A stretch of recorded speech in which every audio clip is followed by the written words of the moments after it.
Bom dia, feliz sábado para você, que Deus possa te abençoar. Estamos vivenciando o último sábado desse trimestre, né? Ou seja, o 13º sábado. Te convido agora, nesse instante, a juntos cantarmos o belo hino 470 do nosso cenário, O Senhor está aqui.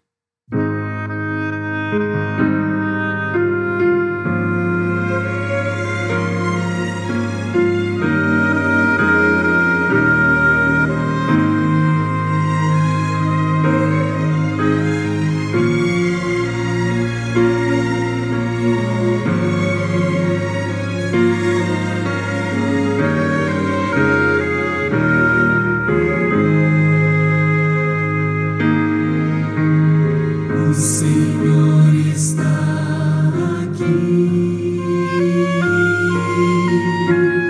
O Senhor está aqui. Vem de adorá-lo, vem de exaltá-lo. O Senhor está aqui. Vamos entoar louvores ao seu nome, vamos exaltar as suas maravilhas. Toda a terra e céu tem o seu louvor. Vamos adorar o grande Criador.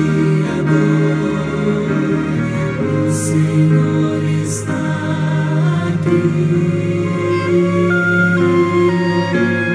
O Senhor está aqui. Vem de adorá-lo, vem de exaltá-lo. O Senhor está aqui. Nuvens e trovões proclamem sua glória, mundos e nações inclinem-se a Ele. Ele é o poder, Ele é o louvor. Vamos adorar o grande Criador. O Senhor está aqui. O Senhor está aqui. Vem de adorá-lo, vem de exaltá-lo. O Senhor está aqui.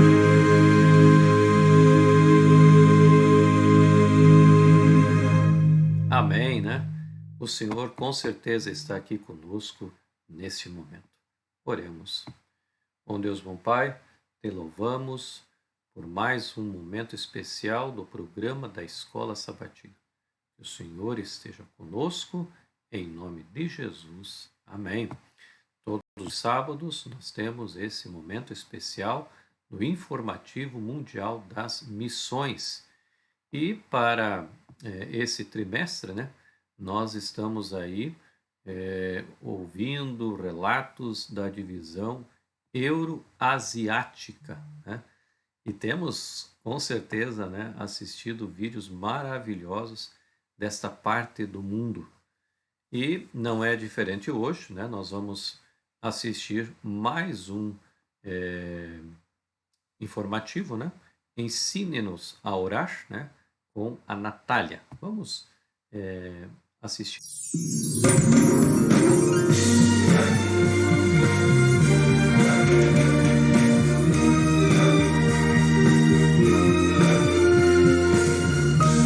Informativo Mundial das Missões. Ensine-nos a orar. A professora Natália incentivava seus alunos a orarem com ela em um momento especial da aula. Certo dia após a leitura da Bíblia, Ela convidou Vitória para fazer a primeira oração. E a estudante respondeu: Eu, professora, mas como devorar? A professora respondeu para ela começar com Querido Deus, e depois pedir a bênção para aquele dia. Vitória orou naquela manhã. Ela era estudante da Escola Adventista de Bucha, na Ucrânia, mas não era adventista e não costumava orar. Após a primeira oração, Vitória orou em outras oportunidades e incentivou outros a fazerem o mesmo. Mas seu amigo Ruslan se recusou a orar na frente dos outros. Ele tinha vergonha. Então, certo dia, Vitória adoeceu e ficou 1 mês longe da escola. Todos ficaram preocupados com ela. A professora Natália decidiu fazer uma oração especial por Vitória e todos oraram em voz alta, menos Ruslan. Certa manhã, a professora anunciou que Vitória iria fazer uma cirurgia e convidou os alunos para orarem pela colega mais uma vez. Foi então que Ruslan disse: Eu quero orar, professora! E o garoto orou em público pela colega de sala. A cirurgia foi um sucesso. Poucas semanas depois, Vitória voltou à escola e soube da oração de Ruslan. A professora Natália afirma que não devemos ter medo de abrir o coração a Deus, porque Ele nos ouvirá.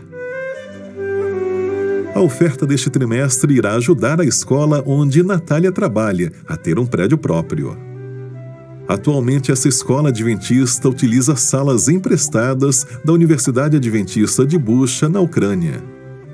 E outra parte das nossas ofertas ainda auxiliarão a Escola Adventista de Zaoksky, na Rússia. Sejamos liberais.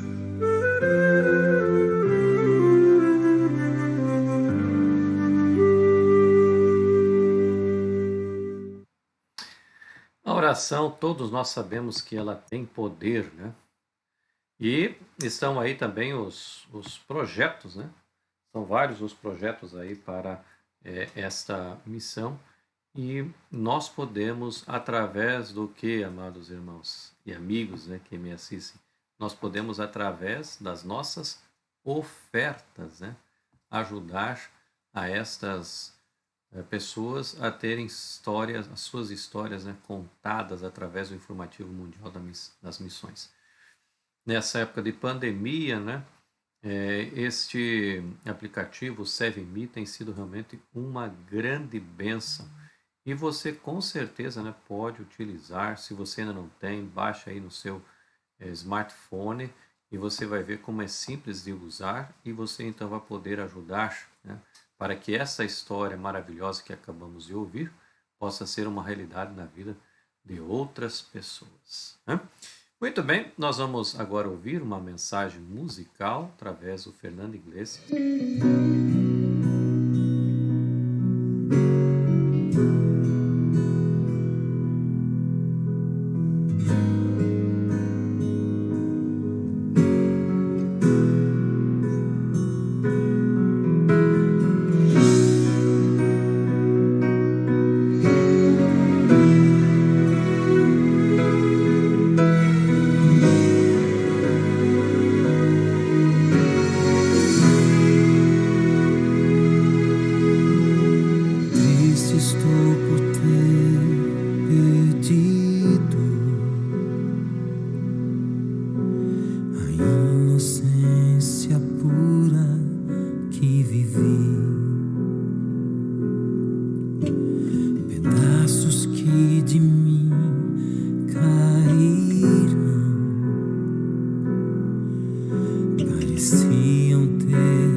pecado, ao clamar pelo perdão, meus pedaços Deus juntou.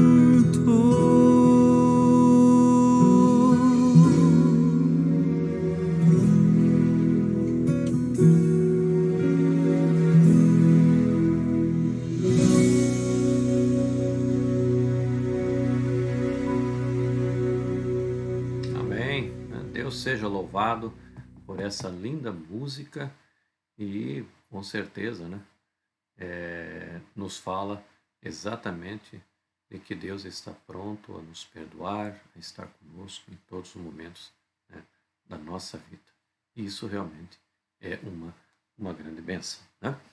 Muito bem, vamos então ao estudo da lição, né, ou a recapitulação, né, da lição dessa semana. Oremos antes de darmos início. Bom Deus, bom Pai, nos dê o entendimento necessário agora para a recapitulação da lição, em nome de Jesus. Amém.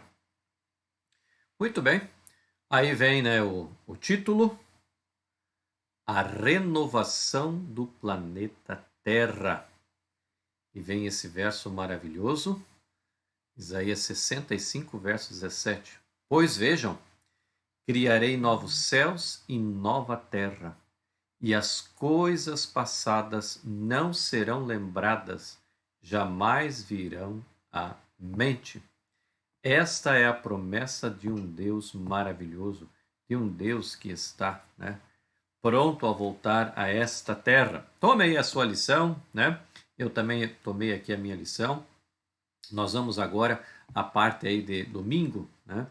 Novos céus e nova terra. Deus prometeu o quê?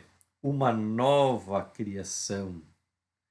E ele diz: eis que eu crio novos céus e nova terra, e não haverá lembrança das coisas passadas, jamais haverá memória delas. Em primeiro plano, queridos, nós estamos aqui, né, falando do povo de Judá. Deus estava prometendo agora para eles uma nova terra, distante de tudo aquilo que eles enfrentaram, né? Diante de tudo aquilo que eles, ao se desviarem dos caminhos do Senhor, tinham experimentado. Então Deus estava agora preparando para eles uma nova terra.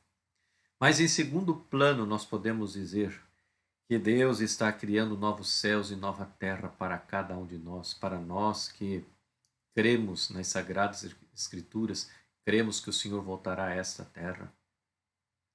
E eu tenho a certeza, querido irmão, querida irmã, você que me assiste essa manhã de sábado, nós estamos aguardando este novo lar, onde não haverá as coisas tristes que hoje, infelizmente, passamos aqui na terra, né? E a lição continua dizendo, né, que o Senhor prometeu criar Jerusalém para regozijo e seu povo para alegria. Na cidade não haveria mais choro, as pessoas normalmente viveriam muito mais de um século antes de morrer. Elas mesmas desfrutariam, né, de sua obra e se alegrariam com seus filhos, com seus netos, com seus bisnetos, né? E aquele verso maravilhoso, né? Antes que você clame, eu já estarei respondendo. Isaías capítulo 65, verso 24, né?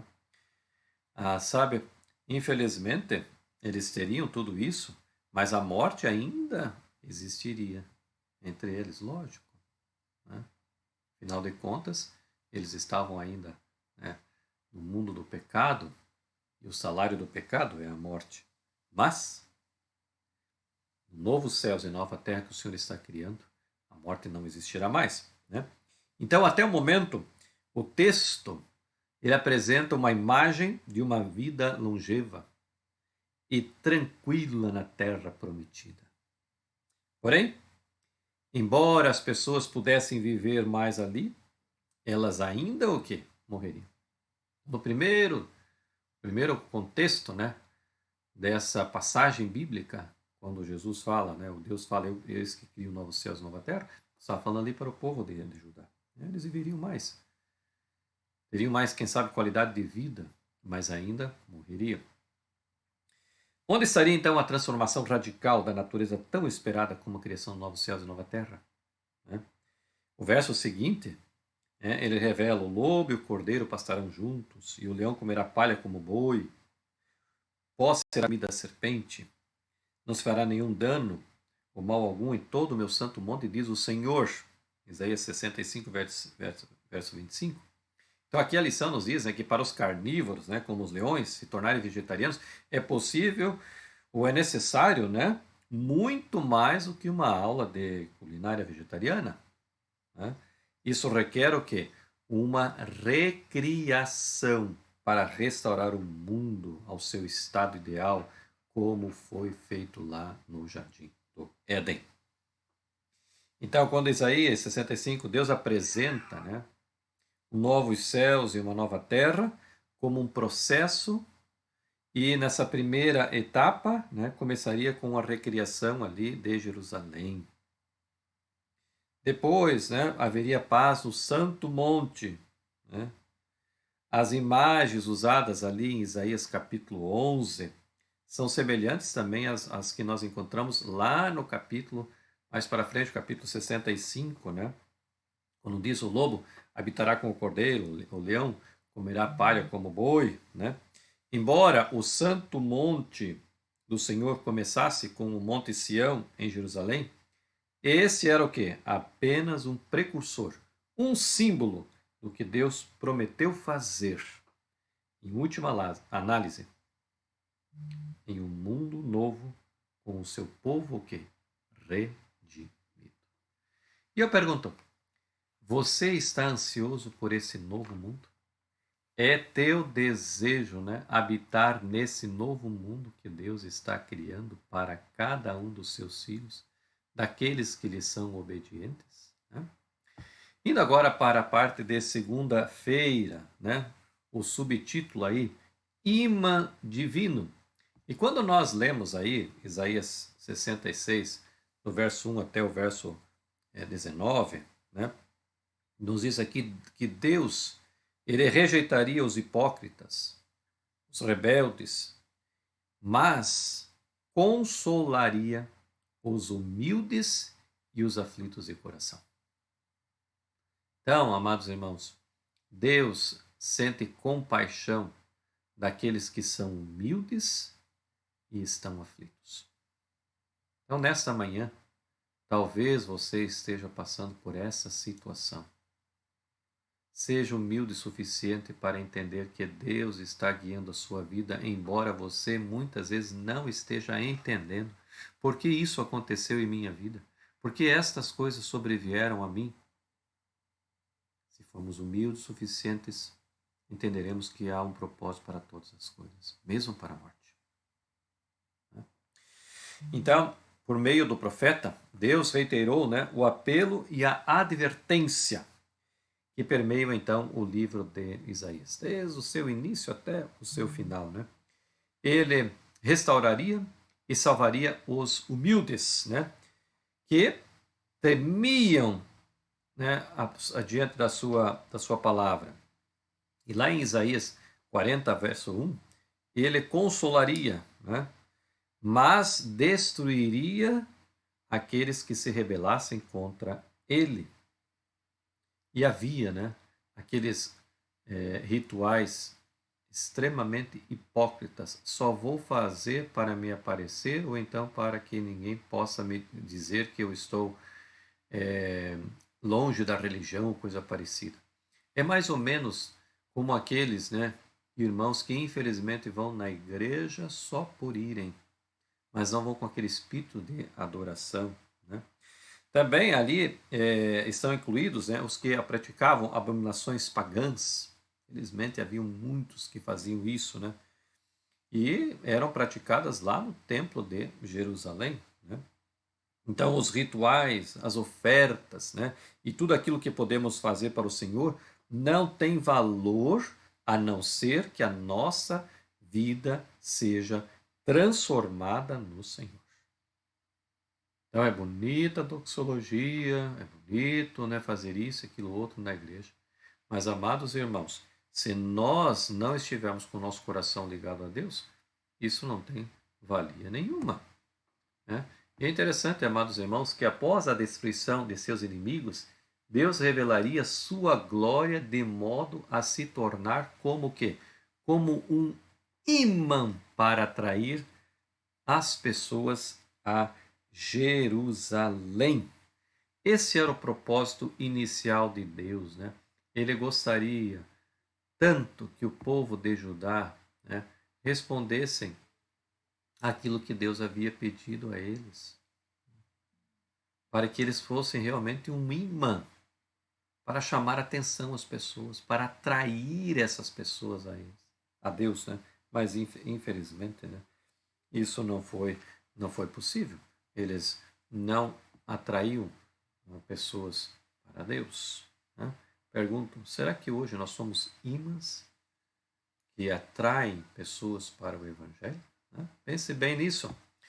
Na parte aí, amados, de terça-feira, né, missionários e líderes de adoração. Interessante, amados, que aqui a pergunta vem, né? O que significa a profecia dos sobreviventes trazendo pessoas às nações como oferta ao Senhor? Lá em Isaías, capítulo 66, versos 19 e verso 20. Então, significa o quê? Uma expansão missionária. Já quando? Na época do Antigo Testamento. Esta era, né, a ideia que Deus gostaria que isso fosse colocado em prática, né? Deus, então, enviaria os sobreviventes da destruição aos confins da terra, a povos que não o conheciam, e eles, então, seriam responsáveis em anunciar às nações a glória de Deus. E essa é uma das afirmações, amados irmãos, mais claras do Antigo Testamento sobre a expansão missionária. Em outras palavras, né, não apenas os povos seriam atraídos à nação hebraica, mas algumas pessoas do povo hebreu iriam às outras nações para lhes ensinarem sobre o verdadeiro Deus. Amados, Israel seria imbatível.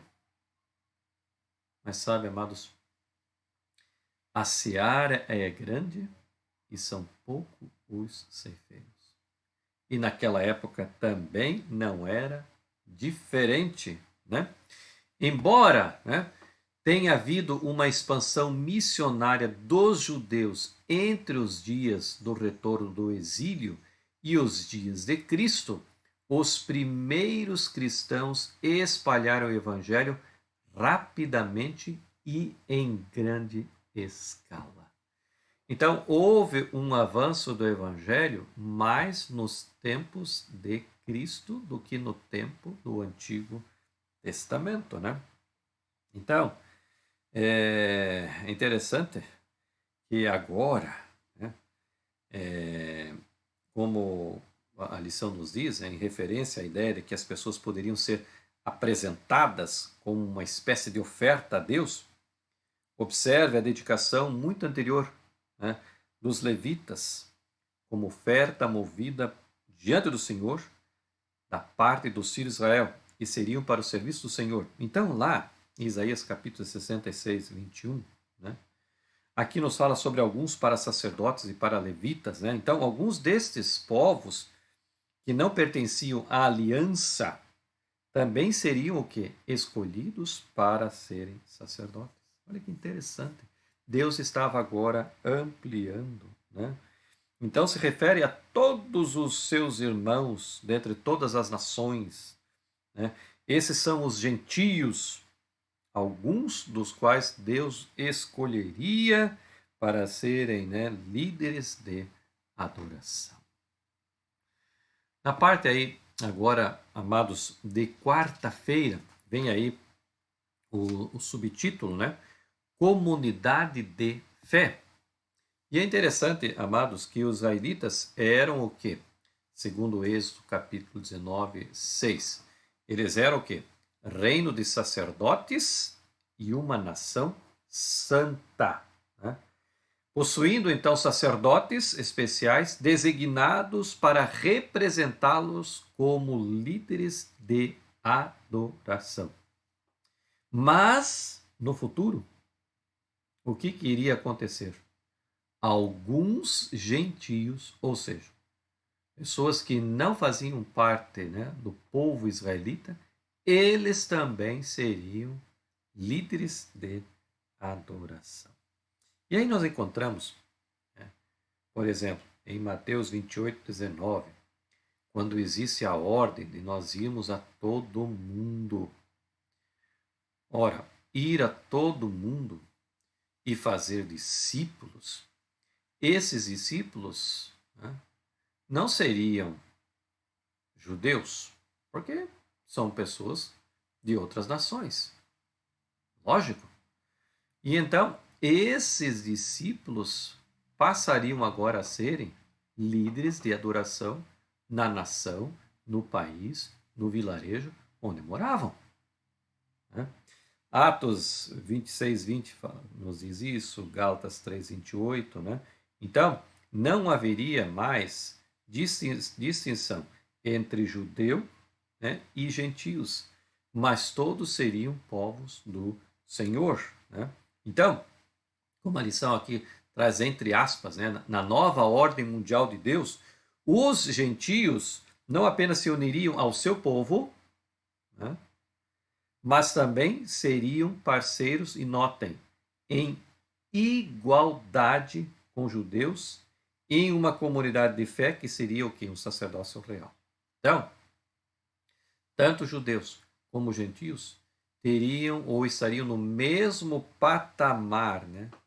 A mesma igualdade nessa questão de proclamar a mensagem e ser um líder de adoração. Então, a distinção entre judeus e gentios se tornaria funcionalmente o quê?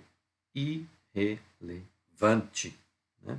E quando isso começou, né, no ministério terrestre de Cristo, e Paulo, como missionário aos gentios, ele mesmo proclamou, né, lá em Gálatas capítulo 3, versos 28 e 29, tome aí a sua Bíblia, né? Gálatas capítulo 3, versos 28 e 29, né? Não pode haver judeu nem grego, porque todos vocês são um em Cristo Jesus. E se vocês são de Cristo, são também descendentes de Abraão e herdeiros segundo a promessa. É como se nós tomássemos crianças, né, órfãs, e agora nós adotaríamos essas crianças com o nosso sobrenome. Era isso, né, que estava acontecendo agora entre os judeus e os gentios, né? Eles tornar-seriam herdeiros da promessa e, portanto, né, como aqui a lição nos diz, exaltado sacerdócio real. E não era, né, um mandato para um elitismo presunçoso, mas uma ordem para se juntar aos judeus na proclamação das virtudes daquele que os tinha chamado das trevas para o quê? Para a sua maravilhosa luz, né? Então, a ascensão dos gentios não dava aos judeus o direito de reclamar que Deus era injusto ao lhes dar recompensa igual. Tampouco autorizava aos gentios a tratar os irmãos e irmãs judeus com desrespeito. Assim como os trabalhadores contratados no início do dia não deveriam desprezar os contratados mais tarde. Lembra, né, daquela parábola que Jesus contou, né, que um certo homem tinha serviço a ser feito lá na sua fazenda, na sua propriedade. Então, nas primeiras horas da manhã, quem sabe nas 7 horas, 8 horas da manhã, ele contratou trabalhadores e disse para eles: olha, vocês vão ganhar, né, vamos pensar hipoteticamente, vão ganhar R$100 até o final do dia, tá bom? Tá tratado? Ok, tratado, né? Não tem problema. Mas às 4:30 da tarde, ou 5 horas da tarde, ele contratou outros para trabalhar naquela fazenda. E disse para eles: olha, vocês vão ter aí 1 hora para trabalhar. E eu vou dar para vocês R$ 100. Tá ok? Tratado? Fechou? Mas quando terminou, às 6 horas da tarde, vamos pensar assim, e o patrão foi então pagar, aquele que chegar às 7 horas recebeu os R$ 100 e ficou muito feliz.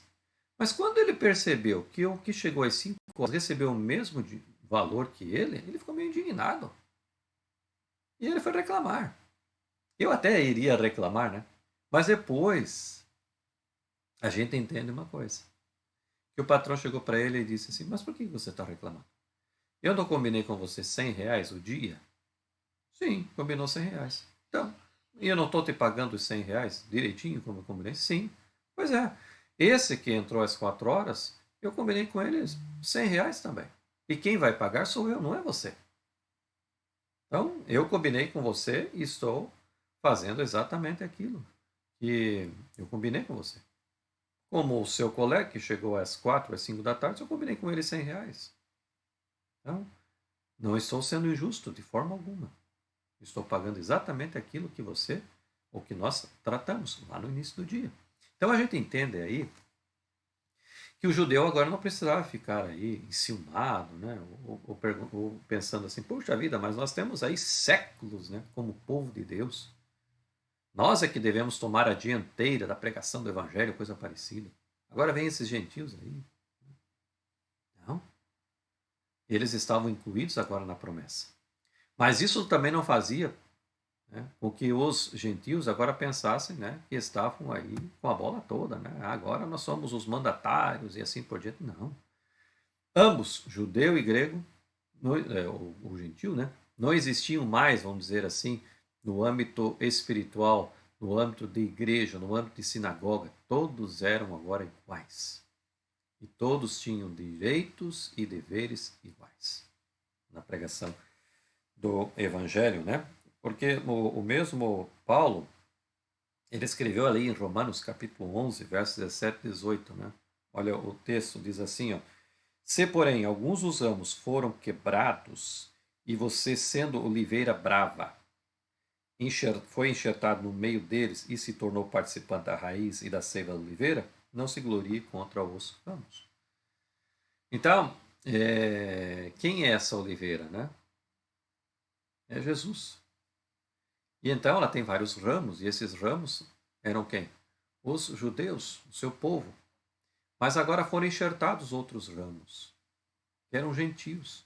Mas eles estavam bebendo da mesma seiva que alimentava os ramos dos judeus. Então eles se tornaram uma só nação, um só povo, né, com o mesmo propósito. É isso que Deus desejaria, né, do seu povo, né? Muito bem, vamos aí agora à parte de quinta-feira, né? A posteridade e o nome dos salvos. Interessante que uma das promessas mais maravilhosas, Isaías, encontra-se lá no capítulo 66, verso 22, né? Nos novos céus e na nova terra. Nossos descendentes e nosso nome permanecerão para sempre. Não haverá mais esquecimento, né? Morte, enxerto, remoção, nem extermínio. Veja que coisa maravilhosa, né? Que Deus está preparando para cada um de nós. Nós temos aqui uma promessa de vida eterna em um mundo o quê? Renovado. Lembra? Em primeira instância, o texto se referia, né, a Jerusalém restaurada, a Jerusalém terrestre. Eles viveriam até mais, com mais qualidade de vida, mas finalmente eles morreriam. Mas agora vem a promessa de novos céus e nova terra, onde a morte será extirpada, a dor, né, sofrimento. Né? Mas essa terra precisa ser o quê? Renovada. E nela não haverá, né, pecado, morte, sofrimento. A consumação do que Cristo realizou por nós na cruz do Calvário será uma realidade. E eu penso, amados irmãos, em meio a essa pandemia que estamos vivendo, nós precisamos com certeza pensar muito, muito, muito mais no céu, naquilo que Deus está preparando para cada um de nós. Porque, amados, é tão incerto, né? Tão incerto as coisas, e o que vai acontecer, né? Não sabemos.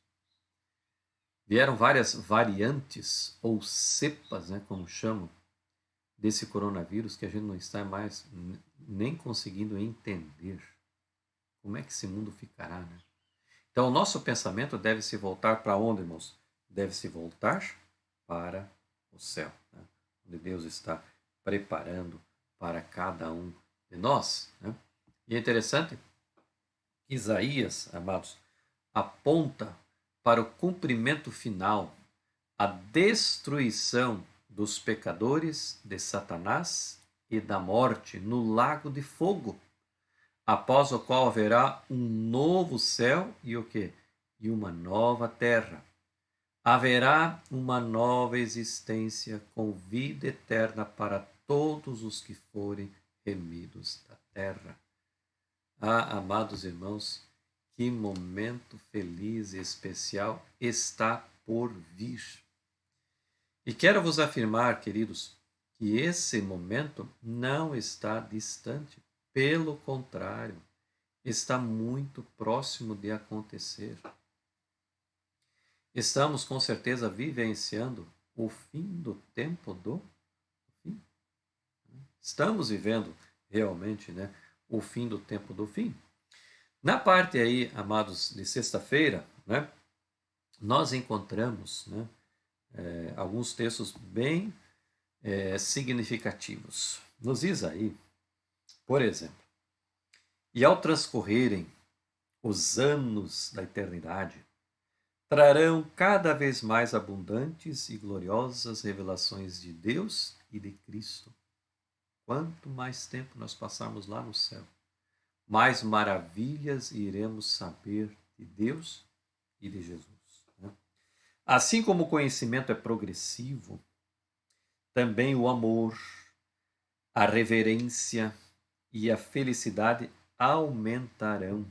Cada dia que passarmos na eternidade com o Senhor, isso vai ser acrescido, né?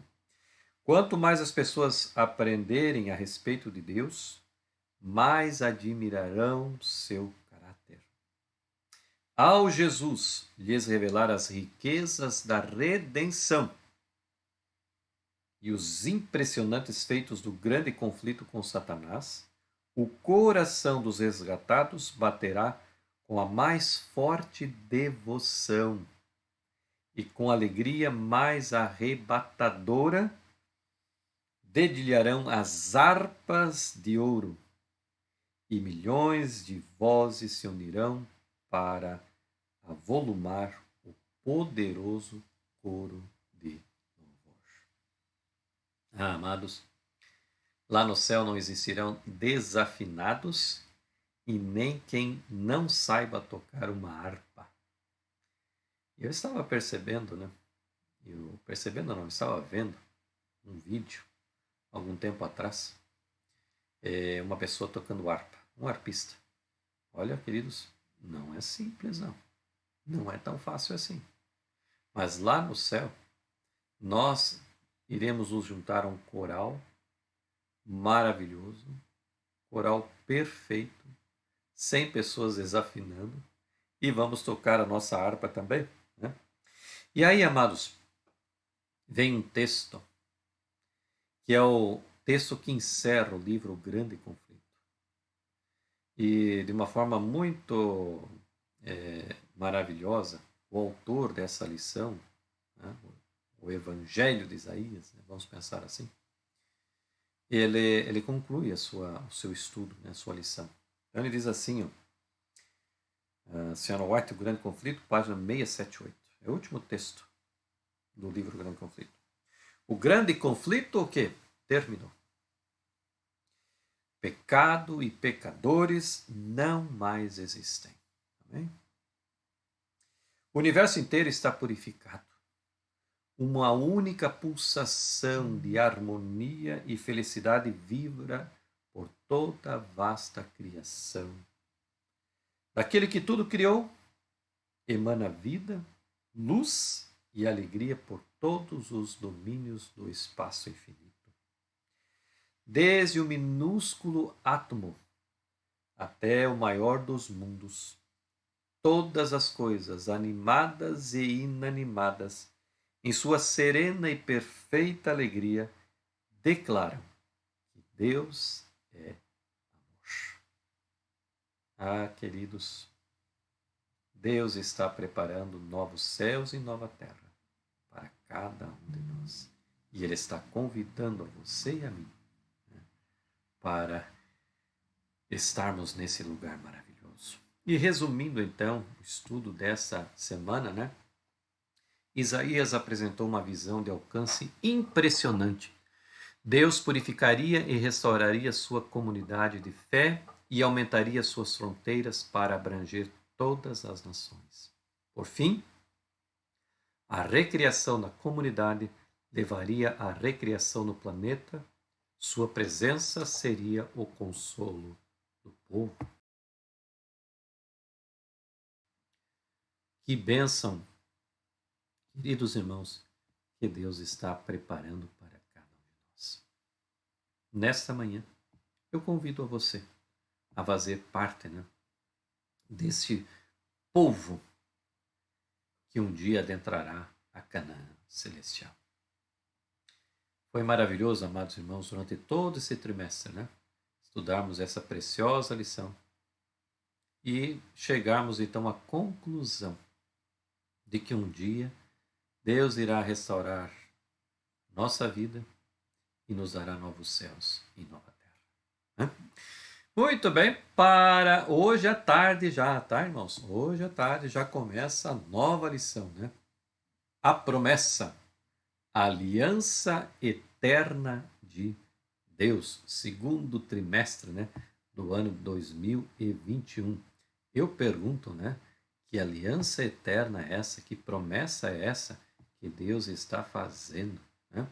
E então já vem aí a lição que você vai estudar hoje à tarde, né? Nessa semana, 27 de março até o dia 3 de abril, né?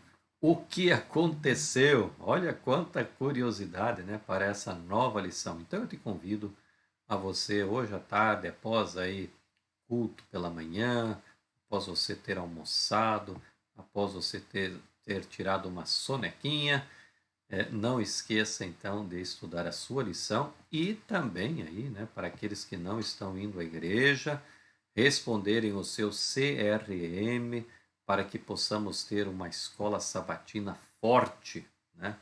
E nós sabemos que ao respondermos, né, as perguntas que são feitas ali no CRM, nós estamos contribuindo para isso.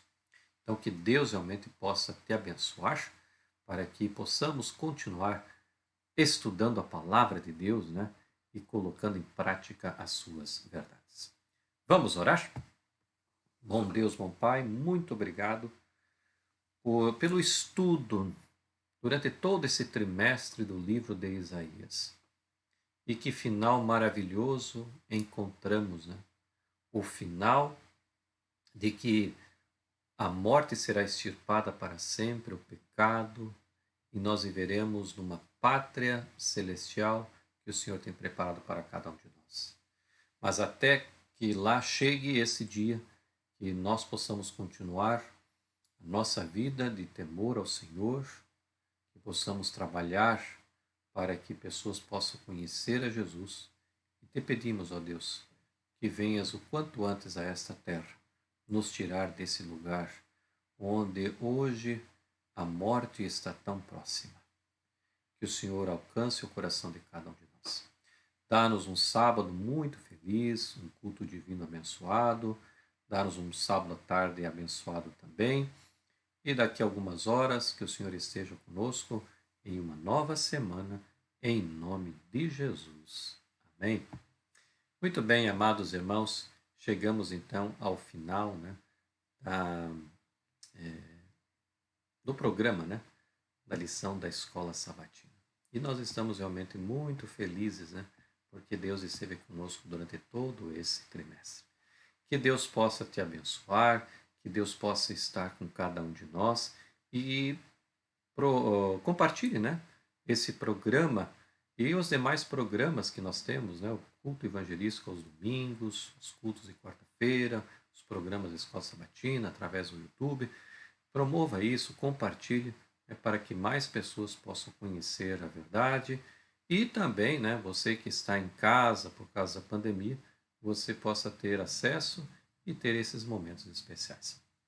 Se Deus nos permitir, queremos estar com você na semana que vem para juntos termos uma nova escola sabatina e um novo trimestre. Fique com Deus e um feliz sábado.